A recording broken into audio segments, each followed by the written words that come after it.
So, Shannon, I finally am figuring out Claude Code. Okay. I know I'm excited about the update. I've known about this for a while. It's existed for a while. Plenty of other people have used it. But it feels like I've discovered I've made fire for the first time, even though everybody else has been making fire. Like, fine. Yeah, that's okay. It was totally fine. Your fire's better. And my fire is better, and I'm going to explain why I am literally the perfect person for this tool. But let me explain what I'm doing with this tool first. So I sat down. Claude Code is their agentic programming, software writing engine, right? Okay. Right. We have an app for our Mac Geek Gab podcast, an iOS app that a listener who is a programmer wrote 10, 15 years ago, right? It's old. It hasn't really been updated in about a decade.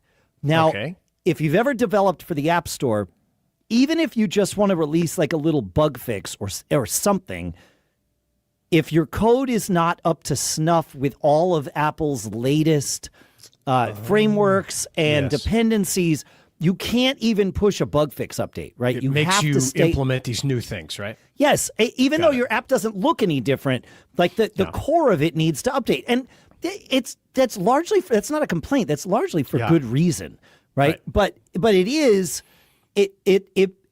as the years wear on, it becomes more and more of a task because there's it's not just 1 year's worth of updates that you have to do. It's now 10, 11 years worth of updates.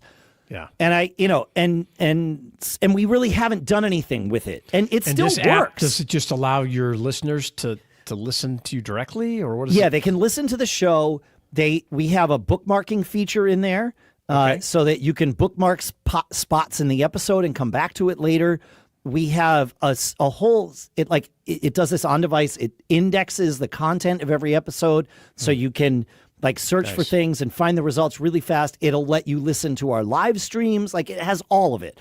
Nice. And it works. It's amazing that you could still go to the App Store today and download this app that hasn't been updated in 10 years. That's cool. But it became this huge amount of technical debt, right? And so it was like, okay, well, what are we going to do with it? Well, let's not think about it. And then 6 months later, what are we going to? Well, let's not think about it. And we did that for a really long time. And this weekend, I was like, you know what? This is the perfect use case for agentic coding. So I loaded the entire. I texted our listener / programmer and was like, "Do I have the latest version of the repo?" And he said, "Yeah, absolutely, you do." Okay, it's much older than I thought it was. Okay, I looked at the last commit was made, many years ago, almost double digits, and so I was like, "Okay, great, I have it." I pointed Claude Code at the folder that contains the repository, and which is a repository is just all of the files that make up the software. Okay. Yeah. Okay. And I said to it, I want to, and my prompt wasn't much longer than what I'm about to say here. It's like, look, this is a 10-year-old application. I want to get it up to speed so that we could release updates and bug fixes. And then once it's there, let's actually spruce it up a bit. Let's not just release it for the sake of releasing it and make it look the same.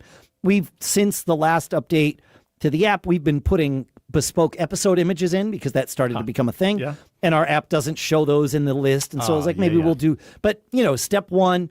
And I said, that's my plan. What do you think? And I put it into plan mode. So it is like plan mode and action mode. Plan mode asks me a lot of questions.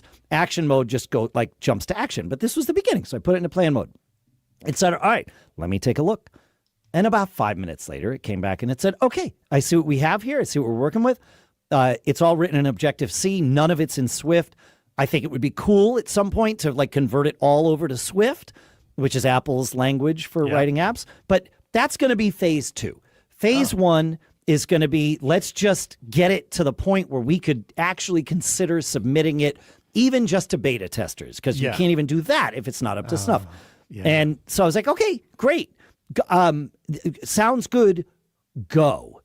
And it said, okay. And it asked me permission to edit some files or whatever. And I basically said the best that I could, please stop asking me permission that you have carte blanche. I have backups of this thing. You're not going to break anything. Like, it's all going to be fine. And that took probably 30 minutes, maybe Okay. 60. But for the most part, I wasn't involved other than like telling it yes, yes, yes a couple of times. And then once I said yes, yes, yes a few times, it was just like, okay, now it's on its own. And it came back and it's like, all right, I've got it worked out. Everything's good. You should be able to submit this.